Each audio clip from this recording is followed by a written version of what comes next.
जो ऐसे कठिन विषयों को जन आंदोलन के रूप में परिवर्तित करते हैं। निश्चित ही समाज उन लोगों के योगदान को कभी भुला नहीं सकता।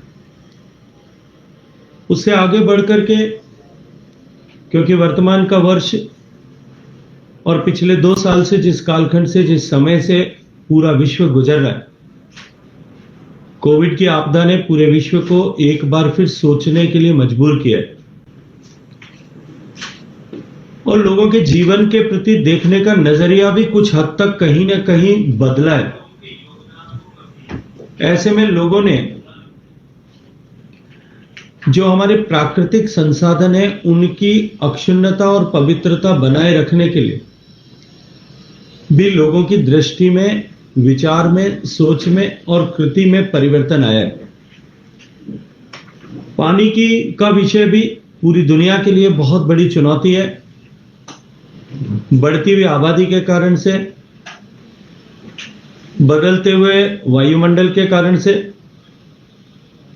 बढ़ते हुए शहरीकरण के कारण से और हमारे वाटर बॉडीज के लगातार विश्व भर में प्रदूषित होते जाने के कारण से, अत्यधिक दोहन के कारण से दुनिया के सामने पानी एक बहुत बड़ी चुनौती बनकर के उभर रहा है।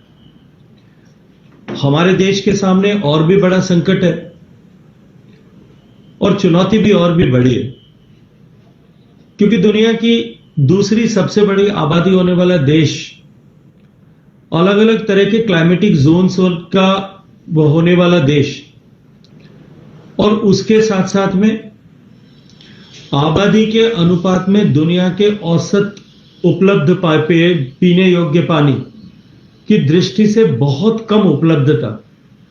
18% विश्व की आबादी और लगभग 22% कैटल पॉपुलेशन के सामने केवल 4% पानी की उपलब्धता वाला देश निश्चित रूप से हमारे सामने चुनौती पूरे विश्व के तुलना में और भी बड़ी है। आज के समय में यदि हम आकलन करें तो भारत की कुल वर्तमान में पानी की आवश्यकता लगभग 1000 बिलियन क्यूबिक मीटर प्रतिवर्ष है, जो हमारे एग्रीकल्चर नीड्स को, इरिगेशन के साथ साथ में इंडस्ट्रियल रिक्वायरमेंट को, डोमेस्टिक रिक्वायरमेंट को, उन सब के लिए कुल मिलाकर के आवश्यकता पड़ती है। जिस तरह से पानी का उपयोग बढ़ रहा है और दूसरी तरफ उपलब्धता कम हो रही है, रेनफॉल पैटर्न्स चेंज हो रहे हैं, स्कैंटी रेनफॉल पैटर्न्स हैं, क्लाइमेट चेंज के कारण से इरेटिक रेन्स हो रही हैं, बहुत छोटे से समय में एक जगह में बहुत ज्यादा बरसात होकर के पानी व्यर्थ बह जाता है। उन सब के साथ साथ में जो कुल पानी की डिमांड बढ़ रही है, आने वाले 30 साल में जिस तरह का आकलन किया जाता है कि 2050 तक ये डिमांड 1000 बिलियन क्यूबिक मीटर से बढ़कर के 1400-1500 बिलियन क्यूबिक मीटर तक पहुंचने वाली। ऐसी परिस्थिति में निश्चित ही आज ही से हमको इस दिशा में बहुत सकारात्मक सोच के साथ में प्रभावी कदम उठाने की आवश्यकता है। और इसी के चलते माननीय प्रधानमंत्री जी ने देश में पानी का विषय, जो देश की सरकार में विभिन्न मंत्रालयों के विभिन्न विभागों में अलग अलग जिन पर विचार किया जाता था, नीति निर्माण किया जाता था, उन सारे विषयों को एकीकृत करके एकीकृत जल शक्ति मंत्रालय नाम से ऐसा मंत्रालय गठित किया। 2018 से के बाद से समाज में चेतना का भाव जागृत हो, राज्यों के बीच में, संस्थानों के बीच में, व्यक्तियों के बीच में, एनजीओज के बीच में एक स्वस्थ प्रतिस्पर्धा इसको लेकर के खड़ी हो। जल संकट के समाधान के लिए जल के संरक्षण, संरक्षित जल का संचय और संचित जल का वापस उपयोग जो है विवेकपूर्ण उपयोग, और उपयोग किए हुए जल को भी वापस पुनर्चक्रित करके, रिसाइकल करके वापस उपयोग करना। ग्राउंड वाटर रिचार्ज, क्योंकि ग्राउंड वाटर पर हमारी डिपेंडेबिलिटी विश्व में सबसे ज्यादा है, हम सबसे ज्यादा दोहन करने वाले देश हैं। ग्राउंड वाटर के रिचार्ज के लिए एक्टिविटीज को इनिशिएट करना, इन सब के बारे में एक वायुमंडल बना और माननीय प्रधानमंत्री जी ने दोबारा प्रधानमंत्री बनने के बाद में अपनी पहली मन की बात के संबोधन से लेकर के निरंतर अनेक प्लेटफॉर्म्स पर अलग अलग इस विषय को लेकर के एक जन चेतना को जागृत करने की दिशा में लीड रोल में आकर के काम किया। और उसी का परिणाम है कि आज देश भर में इस बारे में विचार लोग करने लगे हैं, चिंतन लोग करने लगे हैं और जल संरक्षण की दिशा में राज्यों की सरकारें, एनजीओज और इंडिविजुअल्स, स्थानीय सरकारें और उनके साथ साथ में अनेक संस्थाएं सब मिलकर के इस दिशा में कहीं ना कहीं कुछ न कुछ काम करने लगे। लेकिन जितनी बड़ी चुनौती है उसके सामने अभी जो प्रयास हमने प्रारंभ किए ये केवल कुछ कदम ही हम चल पाए। हमें और अधिक गंभीरता के साथ में और अधिक गति के साथ में काम करने की आवश्यकता है। ये जो पुरस्कार इस दिशा में प्रारंभ किए गए थे, मैं ये मानता हूं कि इसके पीछे भी कहीं ना कहीं माननीय प्रधानमंत्री जी की ये प्रेरणा कि हम इस जल के आंदोलन को जन जन के आंदोलन के रूप में खड़ा करें, जन जन के आंदोलन के रूप में जागृत करके हम जन सहभागिता के माध्यम से हम देश में एक नई जल संस्कृति की स्थापना करते हुए भविष्य के लिए एक जल समृद्ध भारत का सृजन करें, ताकि आने वाली पीढ़ियों को उनकी आवश्यकताओं के लिए समुचित मात्रा में जल उपलब्ध रहे। इसी लक्ष्य को लेकर के कि समाज में इस तरह का भाव व्यापित हो, ये पुरस्कारों की श्रृंखला प्रारंभ की गई। माननीय प्रधानमंत्री जी ने 2014 में प्रधानमंत्री बनने के बाद में हमारे सिंचाई के संसाधन बढ़े, इसको लेकर के प्रधानमंत्री कृषि सिंचाई योजना प्रारंभ की थी। वर्षों से रुके हुए ऐसे प्रोजेक्ट, जिन प्रोजेक्ट्स पर काम नहीं हो पाया था, आधे अधूरे पड़े थे, उन प्रोजेक्ट्स को पूरा करने के लिए काम किया गया। लेकिन उसके साथ साथ में सिंचाई के जल की दक्षता, प्रवीणता बढ़ाने के लिए optimum utilisation of every drop of water, उस लक्ष्य के साथ में पर ड्रॉप मोर क्रॉप, इस नारे के साथ में सरकार ने काम किया।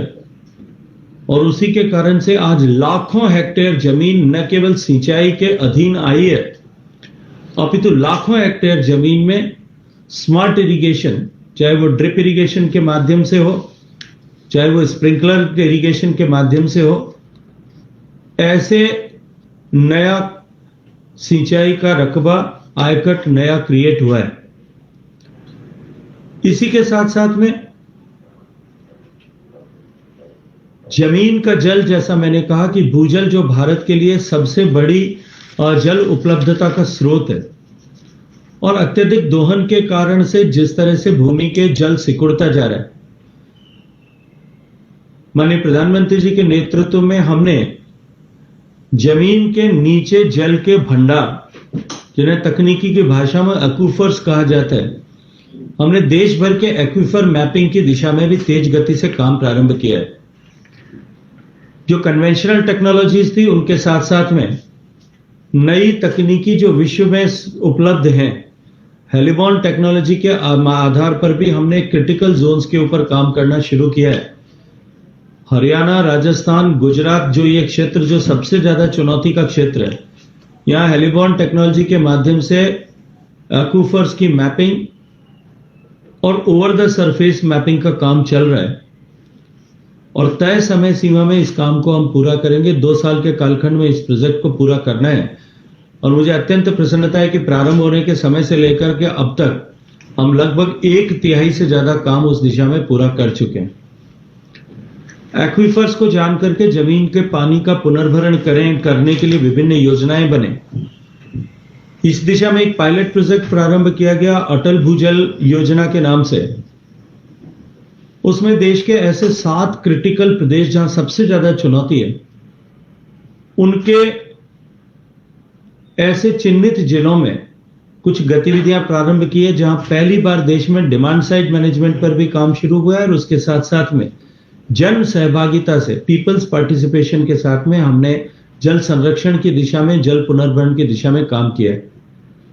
माननीय प्रधानमंत्री जी ने 2019 में लाल किले के प्राचीर से हर घर तक पीने का पानी पहुंचे, इस लक्ष्य के साथ में जल जीवन मिशन प्रारंभ किया था। मुझे अत्यंत प्रसन्नता है कि कोविड की चुनौती के होने के बावजूद भी हमने जो लक्ष्य अपने लिए निर्धारित किए थे, उन लक्ष्यों को प्राप्त करने की दिशा में हम सफल हुए। न केवल सफल हुए, उनसे आगे बढ़ने में भी हम कामयाब हुए। जहां 70 साल में देश में केवल 3 करोड़ 23 लाख घर तक पानी पहुंचा था, पिछले 2 साल में जल जीवन मिशन के माध्यम से हम लगभग 5.5 करोड़ से ज्यादा नए घरों तक पीने का पानी पहुंचाने में कामयाब हुए। आज वो आंकड़ा जो 16% तक था, वो बढ़कर के आज 45-46% तक पहुंचा है। राज्यों के सहयोग से माननीय प्रधानमंत्री जी के नेतृत्व में हम इस लक्ष्य को तय समय तक 2024 तक पूरा करेंगे, इसके लिए संकल्पबद्ध है। लेकिन इन सब के लिए जो जल की आवश्यकता भविष्य में पड़ने वाली है, उसके लिए जल के आंदोलन को जन जन का आंदोलन बनाना आवश्यक था।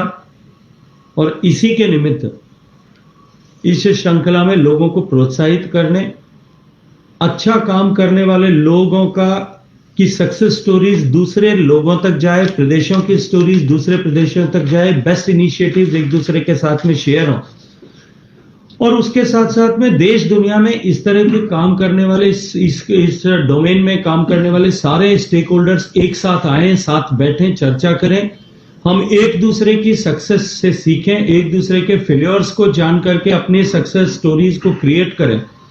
इस लक्ष्य के साथ में ये पुरस्कार शो की श्रृंखला प्रारंभ की थी। मुझे अत्यंत प्रसन्नता है कि 2020 में इस स्वस्थ प्रतिस्पर्धा में जिन प्रदेशों ने सहभागिता जो है अपनी दी, देश भर के ऐसे सारे प्रदेशों में जिस राज्य को पहला स्थान प्राप्त हुआ है, जिस राज्य ने 1 नंबर का स्थान इसमें प्राप्त किया है, मैं अत्यंत प्रसन्नता के साथ में कह सकता हूं कि वो राज्य उत्तर प्रदेश है। देश का सबसे बड़ा राज्य होने के बावजूद भी माननीय मुख्यमंत्री योगी आदित्यनाथ जी के नेतृत्व में वहां के जल शक्ति मंत्री आदरणीय डॉक्टर महेंद्र सिंह जी और उनकी टीम ने जिस तरह से काम किया है, वो निश्चित ही बधाई के पात्र हैं। न केवल बधाई के पात्र हैं, अपितु जल संरक्षण की दृष्टिकोण से, जल समृद्धि के निमित्त किए गए प्रयासों के दृष्टिकोण से उत्तर प्रदेश ने जिस तरह से काम किया है, वो निश्चित ही अन्य प्रदेशों के लिए एक प्रेरणा बनेगा। इस श्रृंखला में मेरा अपना राज्य राजस्थान, जिसने पिछले भाजपा नीति सरकार में मुख्यमंत्री जल स्वावलंबन योजना के दृष्टि से जिस तरह से काम किया और इतना चुनौतीपूर्ण क्षेत्र होने के बावजूद भी उसके सकारात्मक परिणाम जिस तरह से आए, जन सहभागिता का एक अनूठा उदाहरण जिस तरह से मुख्यमंत्री जल स्वावलंबन अभियान के माध्यम से बना, निश्चित ही उसने अनेक राज्यों को, अनेक लोगों को प्रेरित किया है। राजस्थान अब की बार इस श्रृंखला में, पुरस्कारों की श्रृंखला में बेस्ट स्टेट्स में 2nd पोजीशन पर रहा है। दक्षिण भारत का प्रदेश तमिलनाडु का भी बहुत बड़ा हिस्सा भूगर्भ के जल की चुनौती से जूझ रहा है। तमिलनाडु ने समेकित रूप से, इंटीग्रेटेड रूप से जितने प्रयास इस दृष्टि से किए हैं, उस दृष्टि से तमिलनाडु को तीसरा प्रदेश जो है, तीसरे पायदान का प्रदेश ऐसा पुरस्कृत किया गया है। मैं तीनों ही प्रदेशों की सरकार, वहां के इस काम में लगे सारे अधिकारीगण और वो इस अभियान से जुड़े हर एक व्यक्ति को इसके लिए बधाई देता हूं। उनका स्मरण आने वाले समय में, इस कठिन दौर में, जब कोविड के दौर में भी उन्होंने इस प्रतिबद्धता के साथ में, इस कमिटमेंट के साथ में इस जल संरक्षण के क्षेत्र में काम किया है, इंटीग्रेटेड वाटर मैनेजमेंट के क्षेत्र में काम किया है। ये निश्चित रूप से उनका नाम जो है आने वाले समय में, जब देश जल समृद्ध होगा और आने वाले समय में जब लोगों को जल की निर्बाध उपलब्धता होगी, तो निश्चित रूप से उन सभी का नाम, इस पीढ़ी के लोगों का नाम सम्मान के साथ में स्मरण किया जाएगा।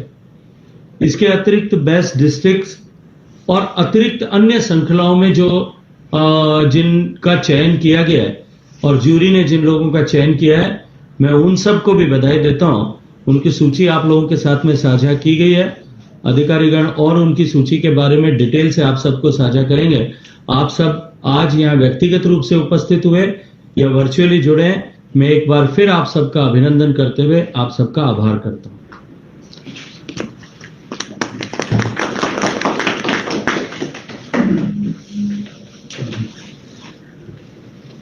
बहुत बहुत धन्यवाद आपको। और जो ये सूची है इसका हम लोगों ने, जैसा मैंने बताया कि एक पेन ड्राइव या हार्ड कॉपी के रूप में, पेन ड्राइव ज्यादा अच्छी है। संजय जी एक बार पढ़ के सुना दो, फिर नाम अनाउंस करो। सो मैं बाकी जो विनर्स हैं उनको मैं आपके सामने साझा में करना चाहूंगा। Best district north zone, first prize है मुजफ्फरनगर उत्तर प्रदेश। सेकंड प्राइज है शहीद भगत सिंह नगर पंजाब। दूसरी category best district south zone, Thiruvananthapuram Kerala और Kadapa Andhra Pradesh second. Best district east zone, east Champaran Bihar और Godda Jharkhand second. Best district west zone, Indore Madhya Pradesh, Vadodara Gujarat, Banswara Rajasthan. Joint winner हैं ये दो, वाडोदरा और Banswara. Best district north east zone, Goalpara Assam, Siang Arunachal Pradesh second. Best village panchayat north zone, Dhaspad Almora Uttarakhand, Jamola Rajouri J and K second. और एक ये थर्ड, इसमें 3 कैटेगरीज हैं पंचायत में। थर्ड है Balua Varanasi Uttar Pradesh. Best village panchayat south zone, first prize Yele Rampura panchayat Tumakuru district Karnataka first. Velaputhur panchayat Chengalpattu district Tamil Nadu second.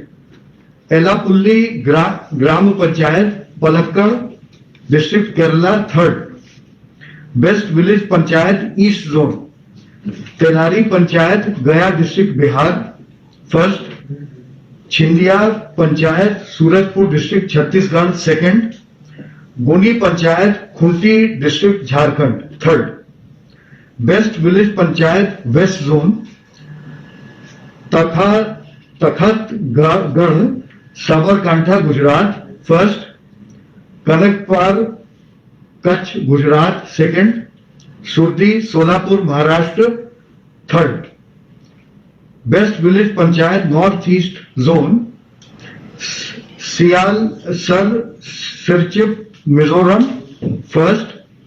अमिंदा Simsa Gangre west Garo hills Meghalaya second. Chambagre west Garo hills Meghalaya third. Best urban local body, ये अब हम अगली कैटेगरी में आ गए।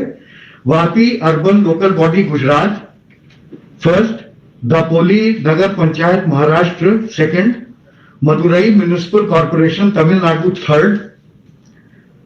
इसके बाद अगली कैटेगरी है best media print and electronic.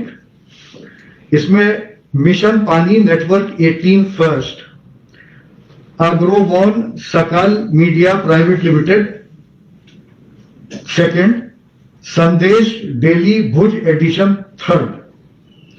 ये मैं बताना चाहूंगा आपके जानकारी के लिए, ये हम लोगों के लिए बड़ा कठिन होता है मीडिया का चयन करना। तो जो जूरी थी उसमें काफी चिंतन और बातचीत के बाद हम लोगों ने ये चीज, और आगे भी हम आशा करेंगे क्योंकि मीडिया कर्मी यहाँ मौजूद है, कि इस तरह से आप हम लोगों को सहयोग करते रहेंगे तो शायद हमारी बात कई हजार गुने उसको आगे तक जा सकती है।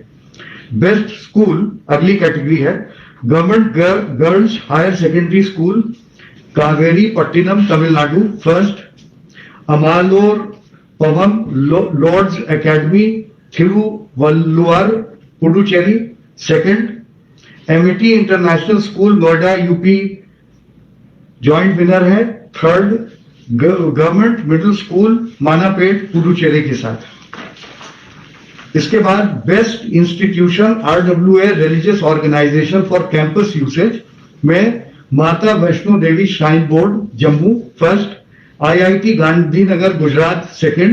Indian oil corporation limited Faridabad third, best industry Welspun India textile limited Gujarat, Hyundai motor India limited Tamil Nadu, Trident textile limited Punjab third, joint winner है steel authority of India limited new Delhi इनके साथ।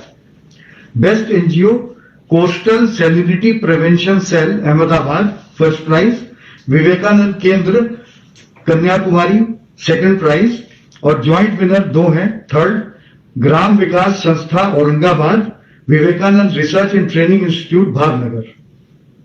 Best water user association Panch Gachia MDTWWUA Hooghly west Bengal first, हाथीनाद चंपा Purulia West Bengal second, Amtaur mini river lift irrigation WUA Purulia West Bengal third. उसके बाद best industry for CSR activities ITC limited Kolkata West Bengal first, second है Adani foundation Gujarat, third है HAL Bengaluru Karnataka, joint winner है ये Dharampal Satyapal limited Noida Uttar Pradesh के साथ।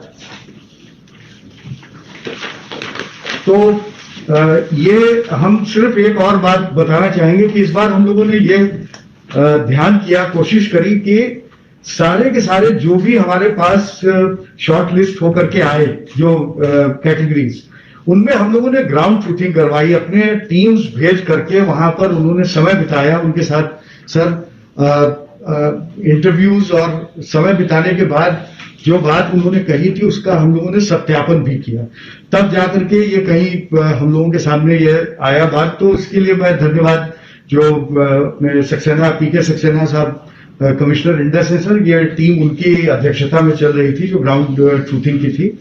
उसके बाद सर ये हमारे अवार्ड्स हैं और जैसा आपने सर मेंशन किया परिस्थिति अनुकूल होते ही हम लोग इसकी एक सेरेमनी करके इसको फॉर्मली सर बहुत बहुत धन्यवाद आप। जूरी के सदस्यों का भी धन्यवाद कर दो जी सर, काम तो मेहनत तो उन्होंने की है। जो जूरी के सदस्य जो हमारे पूर्व सचिव थे सर उनके उसमें, और हम लोग करीब 8-9 लोग थे जो सभी को आज हमारे ख्याल से उसमें सब सुन भी रहे हैं और खुशी उनको ये होगी कि ये जो मेहनत उन्होंने करी सबने मिल करके एक तरह से ये अवार्ड्स की लिस्ट को फाइनलाइज करने में वो एक अच्छा परिणाम आगे देगी। और एक सर जब आपकी अनुमति से जब हम लोग ये प्रोग्राम करेंगे इसका, तो उनको भी हम लोग एक सम्मानित स्थान पर बैठाने का हम लोग व्यवस्था रखेंगे सर।